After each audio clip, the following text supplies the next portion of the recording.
Good morning. Woo! It's a crispy day. It's nice and cool. And today we're going head to head. We have the Leica Q2 versus the Camp Snap. Which one will take the crown? Well, we know which one's better.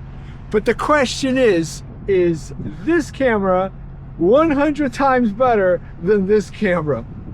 Well, let's find out.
For Pereira is going to be expensive.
Right. So as you can tell, I'm trying to get similar shots with both cameras.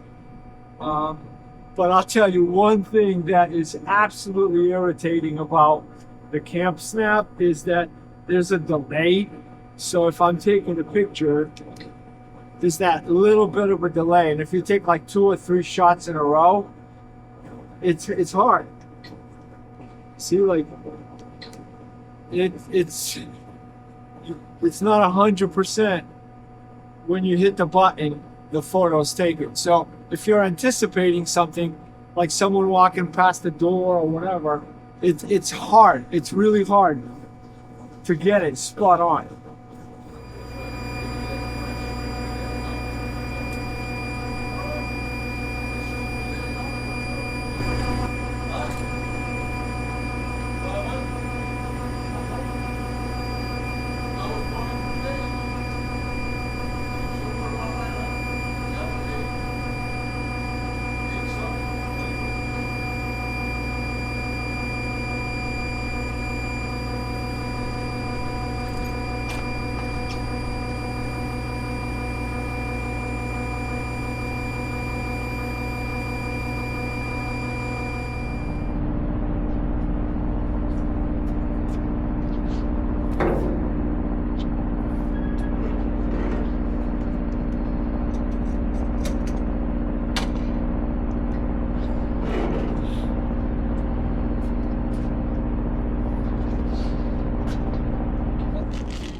Now that we've had a chance to test out the head-to-head comparison between the Leica Q2 and the Cam Snap.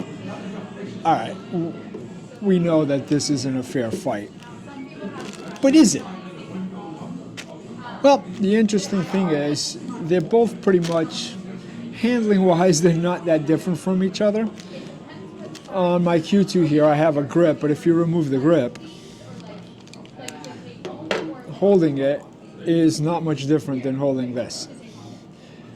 However, this weighs absolutely nothing, which is kind of cool because you can throw it in your pocket and you don't even know it's there. You actually could easily forget that you're carrying this thing around, and you're not going to forget you're carrying this thing around.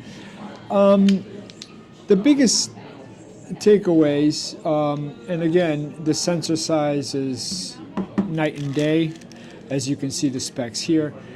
But the biggest thing to take away from this is that the photos have a really bad red hue to them. So that needs to be corrected after the fact. There's a lot of noise in the picture, be that outside or inside, as you've seen both on 2 different videos.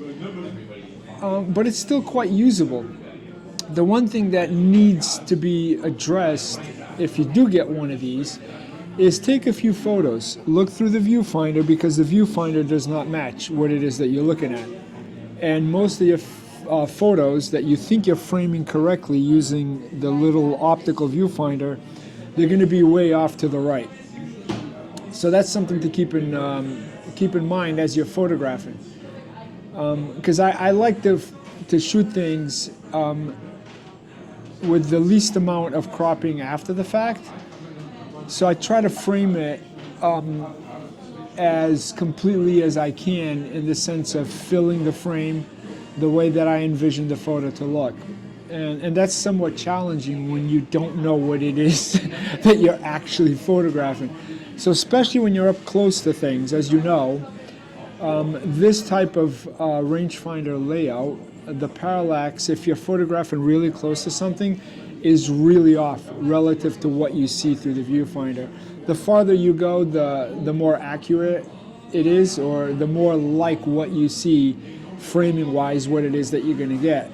Now, the big disadvantage with a little 8 megapixel camera like this is that you don't have much meat to crop after the fact. So if you're photographing something that's really out there, because again, you have whatever focal length this is, you are not going to have much meat to crop what you see within the photo.